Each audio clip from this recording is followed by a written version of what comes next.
नमस्कार, मी दिनकर शिंदे. आपण पाहताय डीएच न्यूज. तुमचं मत माझं मत मध्ये आपलं स्वागत. मित्रांनो, महत्त्वाचा विषय मी घेऊन आलो तो म्हणजे असा आहे की राज्य सरकारनं मराठा समाजासाठी 8 योजना जाहीर केल्या आहेत. विशेष म्हणजे जरांगे पाटील मराठा आरक्षण मागतायत. ओबीसी प्रवर्गात मराठा समाजाला त्या ठिकाणी समाविष्ट करावं यासाठी 2-3 वर्षापासून आंदोलन करतायत आणि कोट्यवधी मराठा समाज जो कधीही एवढ्या मोठ्या संख्येनं एकत्रित आला नव्हता तो यावर्षी एकत्रित आलेला आहे. म्हणजे यापूर्वी अनेक नेत्यांनी मराठा समाजाला एकत्रित करण्याचा प्रयत्न केला, काही अंशी त्यांना यशही आलं. अनेक ठिकाणी त्यांनी आंदोलनही केले. मराठा समाजाला ओबीसीचं आरक्षण हक्काचं आहे ते मिळावं यासाठी सुद्धा अनेकांनी लढे दिले. परंतु प्रत्येक वेळी त्याला कुठला ना कुठला मार्ग शोधण्यात आला. कधी आर्थिक निकषावर आरक्षण, कधी शैक्षणिक निकषावर आरक्षण, कधी वेगवेगळ्या योजना आपण देऊ अशा पद्धतीचं सरकारनं सांगितलं गेलं आणि त्यामुळे मराठा आरक्षणाचा जो काही प्रश्न आहे तो कायमस्वरूपी कधी सुटला नाही. अखेर मनोज जरांगे पाटलांनी अनेक वर्षापासून जे आंदोलन सुरू केलं होतं या आंदोलनाला मोठं स्वरूप आलं आणि मराठा समाजाला हक्काचं ओबीसी आरक्षणच मिळायला पाहिजे ही भूमिका त्यांनी लावून धरली. त्यासाठी त्यांनी अनेक मराठा अभ्यासकांना बोलवलं. त्यानंतर घटनेमध्ये, कायद्यामध्ये आणि गॅजेट प्रमाणे मराठा समाज कसा कुणबी आहे आणि कसा ओबीसी प्रवर्गात येतो याचा अभ्यास करून सरकारच्या शिष्टमंडळासमोर सुद्धा तो मांडला. सरकारलाही माहित होतं, परंतु सरकारची भूमिका ही मराठा समाजाला ओबीसीचं आरक्षण देण्याची नव्हतीच. त्याचं कारणही तसं होतं, कारण जे ओबीसी प्रवर्गात यापूर्वीच्या जातीचे लोक आहेत किंवा समाजाचे लोक आहेत त्यांचं असं मत होतं की मराठा समाज महाराष्ट्रामध्ये मोठ्या संख्येने आणि त्यांना जर आपण ओबीसी प्रवर्गात घेतलं तर ओबीसी प्रवर्गातील अनेक जातीवर अन्याय होईल की ज्यांची संख्या कमी आहे अशा लोकांना संधी कमी मिळेल. हे ओबीसी समाजातील काही नेत्यांचं मत होतं.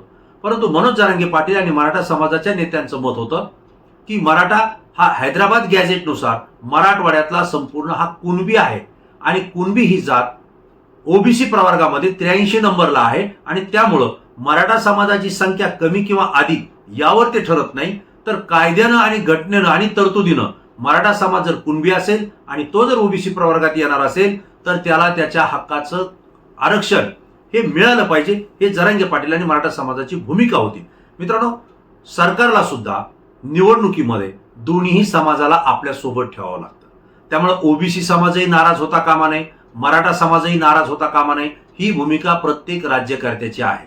आपापल्या पद्धतीनं आपापल्या स्तरावर त्या त्या समाजातले जे काही नेते आहेत त्याला हेच सरकार पाठबळ देत असतं आणि त्यामुळे त्या समाजाचं किंवा त्या जातीचं प्रतिनिधित्व करणाऱ्या नेत्यांचं ऐकायचं किंवा त्याला समजावून सांगायचं आणि मग त्यांच्यासाठी असलेल्या ज्या सुविधा आहेत, ज्या आरक्षणाचे काही मुद्दे आहेत ते त्या ठिकाणी सोडवायच्या आणि मग त्या नेत्याला त्याचं क्रेडिट द्यायचं, त्याचं क्रेडिट सरकारने घ्यायचं आणि मग त्या समाजाचं मतदार हे आपल्या बाजूनं ओढून घ्यायचं. ही रणनीती सगळ्याच राजकीय पक्षाची आहे. यापूर्वी होती, कदाचित भविष्यात सुद्धा ती राहील. परंतु प्रश्न असा आहे की मुख्यमंत्री देवेंद्र फडणवीस यांनी नुकत्याच मराठा समाजासाठी 8 नवीन योजना जाहीर केल्या आहेत आणि ह्या योजना काय आहेत तर ओबीसी प्रमाणेच मराठा समाजाला शैक्षणिक आणि शिष्यवृत्तीच्या अनेक योजना देण्याचं त्या ठिकाणी मान्य केलंय आणि यापुढे ओबीसी समाजाला ज्या योजना राज्य सरकार देईल त्याच मराठा समाजाला लागू राहील असं सुद्धा देवेंद्र फडणवीसांनी सांगितलंय. वास्तविक पाहता यामध्ये काय आहे की ओबीसी सारख्या काही शैक्षणिक आणि आर्थिक सुविधांचा लाभ मराठा समाजाला मिळणार आहे. यामध्ये विशेष म्हणजे विविध शिष्यवृत्ती असतील, फी परतावा असेल, व्यावसायिक शिक्षणातील लाभ असेल किंवा वाहन चालक आणि वाहक प्रशिक्षण आदी योजनांचा त्या ठिकाणी समावेश आहे. हा मराठा समाजाला तो लाभ मिळेल. परंतु जरांगे पाटलांची मूळ मागणी आणि मराठा समाजाची मूळ मागणी काय याचा जर आपण विचार केला तर 2 गोष्टी आपल्या लक्षात येणार आहेत. त्यापैकी मी अगोदर मनोज जरांगे पाटलांच्या मूळ मागण्या सांगतो. त्यांचं असं मत आहे की महाराष्ट्रामध्ये ओबीसी कुणबीच्या म्हणून मराठा समाजाच्या ज्या नोंदी सापडल्या गेल्या आहेत, ज्या शोधल्या गेल्या आहेत न्यायमूर्ती शिंदे समितीनं, त्यांना अगोदर कुणबीचे प्रमाणपत्र द्या. कुणबीचे प्रमाणपत्र दिले तर मग त्यांना जात पडताळणी प्रमाणपत्र द्या, म्हणजेच व्हॅलिडिटी करून द्या. हा त्यांचा मुद्दा आहे. दुसरा प्रश्न असा त्यांचा होता की हैदराबाद गॅजेट असेल किंवा कोल्हापूर गॅजेट असेल, सातारा गॅजेट असेल, पुणे गॅजेट असेल किंवा औंधचे गॅजेट असेल, हे लागू करा. या गॅजेटचा अभ्यास करून जर सरकारनं ते हक्काचे गॅजेट जर लागू केले तर या सगळ्या गॅजेटमध्ये महाराष्ट्रातला मराठा हा कुणबी आहे, शेतकरी आणि कुणबी आहे आणि त्यामुळं कुणबी ही जात ओबीसी प्रवर्गात येते, त्यामुळे महाराष्ट्रातल्या सगळ्या मराठ्यांना ओबीसीचं आरक्षण मिळेल ही त्यांची मागणी आहे. आता ही मागणी का करतायत ते, याचा अर्थ असा आहे की जर मराठा समाज ओबीसी प्रवर्गात आला तर त्यांना आपोआपच ओबीसींना असलेल्या सगळ्या सुविधा मिळणार, सगळ्या योजनेचे लाभ मिळणार. मग ते शैक्षणिक असतील, ते नोकरीचे असतील किंवा शासनाच्या वेगवेगळ्या योजना आहेत, त्या योजना ज्या ओबीसींना लागू होतात त्या मराठा समाजाला ओबीसी प्रवर्गात आल्यानं लागू होणार. आणि महत्वाचा मुद्दा, स्थानिक स्वराज्य संस्थेच्या निवडणुकांमध्ये मराठा समाजाला सुद्धा ओबीसी प्रवर्गातून त्या ठिकाणी लोकप्रतिनिधित्व करणं शक्य होईल, त्यांना त्याची संधी मिळेल असं जरांगे पाटलांचं मत आहे. आणि त्यामुळे एकदा का मराठा समाज ओबीसी प्रवर्गात आला तर त्याला आपोआपच ओबीसी प्रवर्गाच्या सगळ्या योजनांचा लाभ मिळणार आहे. पण सरकारनं काय केलंय, मुख्यमंत्री देवेंद्र फडणवीस यांनी मराठा समाजाला ओबीसीचं आरक्षण जाहीर करण्याऐवजी 8 योजना मराठा समाजाला देऊ असं जाहीर केलंय. याचा मराठा समाजाला फायदा होणार आहे का, तर हो, काही अंशी फायदा होणार आहे. कोणाला फायदा होणार आहे, कारण मराठा समाजामध्ये 3 प्रवाह आहेत. मी आवर्जून सांगतोय, फायदा कुणाला होईल हेही मी नंतर सांगतो. 3 प्रवाह कोणते, एक म्हणजे ज्या मराठा समाजाच्या कुणबीच्या नोंदी सापडलेल्या आहेत किंवा शोधल्या गेलेल्या आहेत ते ओबीसी प्रवर्गात आलेले आहेत, म्हणजे त्यांना ओबीसीचा लाभ आपोआप मिळतोय. हा एक प्रवाह आहे की आम्ही ओबीसी मध्ये आहोत. आणि हे कुठं कुठं झालेले, हे पश्चिम महाराष्ट्रात आहे, हे विदर्भामध्ये आहे, हे कोकणमध्ये आहे, हे खानदेशमध्ये आहे, की त्या भागातला मराठा समाज कुणबी आहे, त्यामुळे त्यांना या ओबीसीच्या सगळ्या आरक्षणाच्या ज्या काही योजना आहेत त्याचा लाभ त्यांना मिळतोय. दुसरा प्रवाह काय की ज्या मराठ्यांच्या कुणबीच्या नोंदी सापडलेल्या नाहीयेत, शोधल्या गेलेल्या नाहीयेत, त्यांचं मत आहे की त्या शोधा, म्हणजे आम्हाला ओबीसीचं आरक्षण मिळेल. लक्षात घ्या, हाच मुद्दा जरांगे पाटलांनी लावून धरलेला आहे. ज्यांच्या नोंदी सापडल्या ते तर ओबीसीत गेलेत, परंतु ज्यांच्या सापडलेल्या नाहीयेत त्या शोधा. आणि त्या शोधण्यासाठी काय काय ऐतिहासिक पुरावे त्या ठिकाणी जोडा किंवा वंशवळ आहे त्याचा त्या ठिकाणी संदर्भ घ्या आणि त्या अनुषंगानं मराठ्यांच्या कुणबी नोंदी शोधून त्यांना ते ओबीसी आरक्षण द्या. मग यासाठीच जर त्या ठिकाणी शोधता येत नसतील तर मग गॅझेट लागू करा. हैदराबाद गॅझेट असेल, कोल्हापूर, सातारा, पुणे आणि औंध या गॅझेटमध्ये मराठ्यांचा उल्लेख हा कुणबी आहे आणि तो जर सापडला तर मग मराठ्यांना ओबीसीचं आरक्षण मिळेल. हा दुसरा मतप्रवाह आहे. आणि तिसरा एक मतप्रवाह आहे तो म्हणजे आम्ही मराठी आहोत आणि आम्हाला मराठीच राहायचंय किंवा आम्ही स्वतंत्र मराठा आरक्षण हे आम्हाला पाहिजे असा एक वर्ग आहे, ज्याचं समर्थन नारायण राणे यांच्यासारखी मंडळी या ठिकाणी करतात. नितेश राणे असतील, विनोद पाटील असतील, या बहुतांश कार्यकर्त्यांचं असं मत आहे की मराठ्यांना स्वतंत्र आरक्षण द्या. आता बघा, या 3 प्रवाहामध्ये मुख्यमंत्री देवेंद्र फडणवीसांनी जो निर्णय जाहीर केला की मराठ्यांना ओबीसी प्रमाणे आरक्षण, आता हे कुणाला लाभ मिळणार, जो ओबीसी मध्ये नाहीये, जो मराठा समाज ओबीसी मध्ये आलाय त्याला याचा फायदा होणार आहे का, तर अजिबात होणार नाही, कारण त्यांना ओबीसीचं आरक्षण आहे. दुसरा भाग असा आहे की ज्यांना ओबीसीच्या नोंदी शोधून कुणबीच्या नोंदी शोधून ओबीसी जायचंय. आता या जर मराठा समाजाला योजना जाहीर केल्या आणि त्यानं जर या मराठा समाजाच्या योजनेचा लाभ घेतला तर मग त्याला ओबीसी प्रवर्गात जाता येईल का, हाही प्रश्न या ठिकाणी उपस्थित होतोय. पण तिसरा जो मुद्दा आहे की मराठा समाजाला स्वतंत्र आरक्षण द्या, म्हणजे यांना कुणबीचं आरक्षण नकोय किंवा ओबीसीचं नकोय, या मराठा समाजाच्या गटाला या योजनांचा फायदा हा पुरेपूर होणार आहे.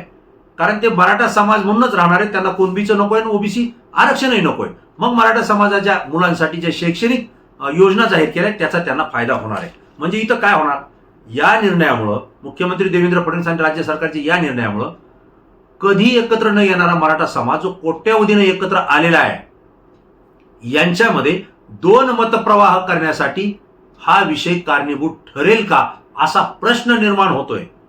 कारण जरांगे पाटलांनी मराठा समाजाची एकी केलेली आहे, ही एकी अभेद्य आहे, ही तोडणं अशक्य आहे. मी वारंवार यापूर्वीच्या अनेक व्हिडिओमधून सांगितलंय की मराठा समाज एकत्र कधी येत नाही आणि जर तो आला तर पुन्हा तुटत नाही.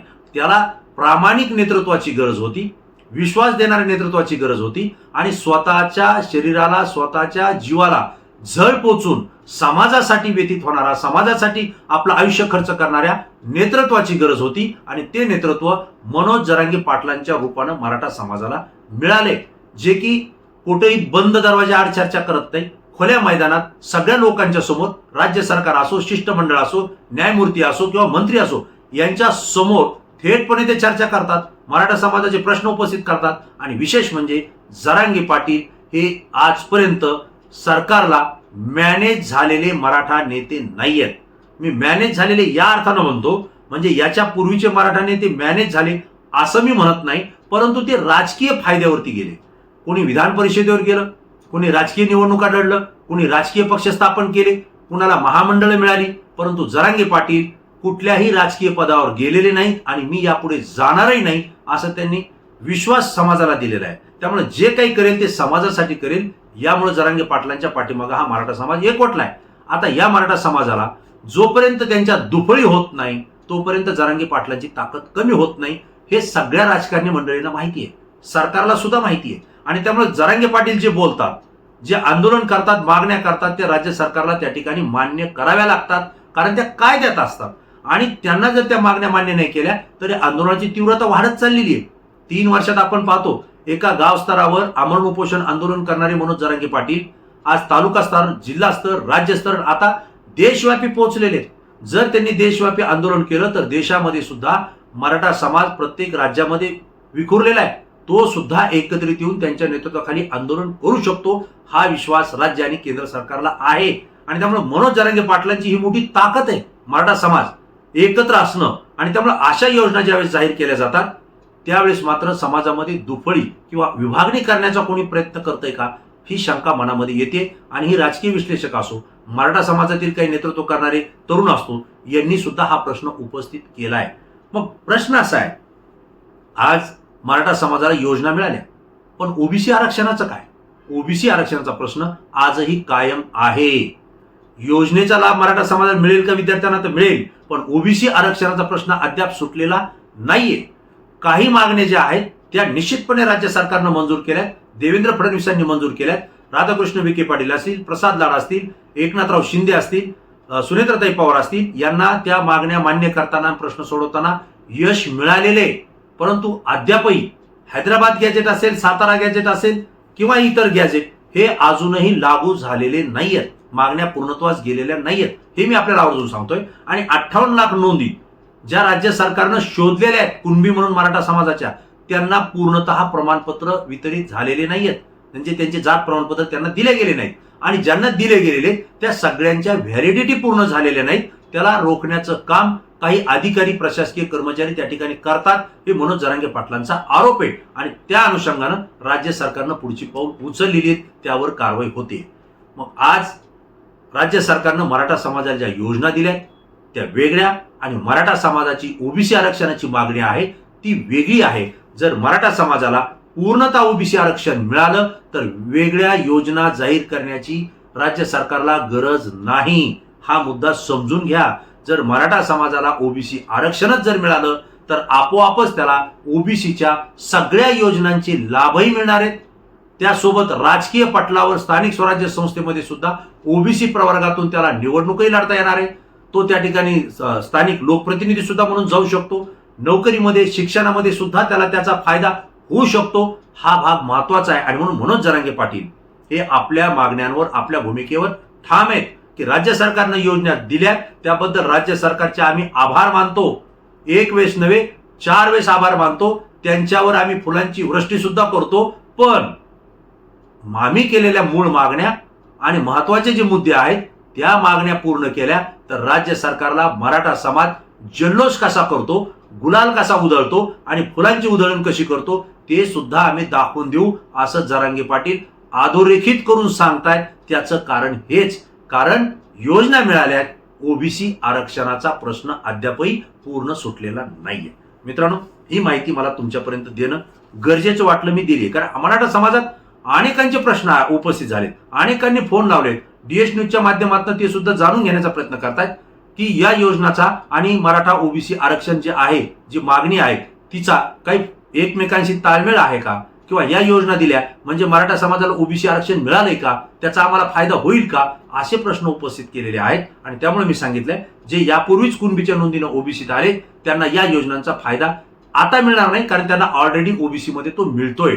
परंतु ज्यांच्या नोंदी शोधल्या गेल्या नाहीत त्या शोधून त्यांना ओबीसी आरक्षण देणं हे जरांगे पाटलांची भूमिका आहे, ते त्यांचं आंदोलन आहे. मित्रांनो, मराठा समाजात विभागणी किंवा गैरसमज निर्माण करून देण्याचा कोणी प्रयत्न करतंय का, हाही प्रश्न या ठिकाणी उपस्थित होतोय आणि याचं उत्तर खऱ्या अर्थानं तुमच्याकडे आहे. त्यामुळं ही माहिती आणि व्हिडिओ जर आवडला असेल तर आपल्या जास्तीत जास्त मित्रांना शेअर करा. समाज प्रबोधन आणि जनजागृतीसाठी आम्हालाही सहकार्य करा. तुमची प्रतिक्रिया या व्हिडिओच्या खाली कमेंट्स बॉक्समध्ये निश्चित द्या, कारण तुमची प्रतिक्रिया अत्यंत अभ्यासू असते, ती संपूर्ण महाराष्ट्रातून असते म्हणून आमच्यासाठी महत्त्वाची असते. मित्रांनो, पुन्हा नवीन विषय नवीन मुद्दा घेऊन आपल्यासमोर येईल. तोपर्यंत धन्यवाद.